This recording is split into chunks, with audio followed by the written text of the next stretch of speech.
लेकिन हम केवल आते ही सदन के अंदर या सदन के बाहर तख्तियां नारेबाजी करें, ये उचित नहीं है।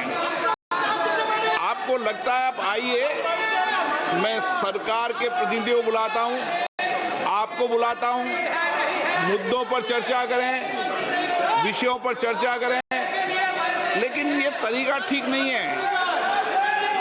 दुनिया का सबसे बड़ा लोकतंत्र हम है। हमारे पीछे 20-20 लाख लोग बड़ी अपेक्षाओं से सदन को देखते हैं। लोग देखते हैं हमारे मुद्दों पर, हमारे विषयों पर, हमारी आकांक्षाओं, हमारी चिंता पर सदन पे चर्चा होगी। आप तख्तियां लेकर नारेबाजी करते हैं, ये उचित नहीं है। आप सदन नहीं चलाना चाहते, सदन में चर्चा नहीं करना चाहते। नियोजित गतिरोध लोकतंत्र के लिए उचित नहीं है। आप आकर मिले, मैं हर विषय पर चर्चा के लिए आपकी सहमति बनाऊंगा, लेकिन प्रश्नकाल के अंदर कोई विषय के अंदर केवल माननीय सदस्य जिनका प्रश्न है उनको ही बोलने का अवसर दिया जाता है। ये अच्छी परंपरा प्रपाटी रही है।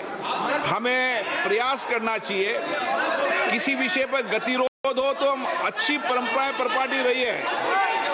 सदन के सरकार और प्रतिपक्ष बैठकर चर्चा करती है। मैं फिर आपसे कह रहा हूं, आप आइए, हर चर्चा गतिरोध को समाप्त करेंगे।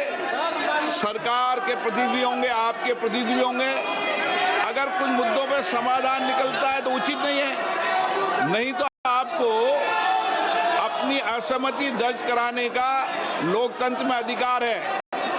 लेकिन असहमति किस तरीके से दर्ज होनी चाहिए, असहमति किस तरीके से होना चाहिए, ये संसदीय लोकतंत्र की परंपराओं परिपाटी के अनुसार होना चाहिए। आप सदन नहीं चलाना चाहते, सदन में चर्चा नहीं करना चाहते हैं। कीर्तिवर्धन जी, आप कुछ बोलना चाहते हैं? प्रश्न संख्या 81 Shri Subba Narayan ji. So the statement is next to the floor on the table of the House. Shri Selvaraj जी, माननीय कीर्तिवर्धन जी। So the statement is laid on the आप table अगर of the सदन House. नहीं चलाना चाहते तो सदन की कार्रवाई आज 2 बजे तक के लिए स्थगित की जाती है।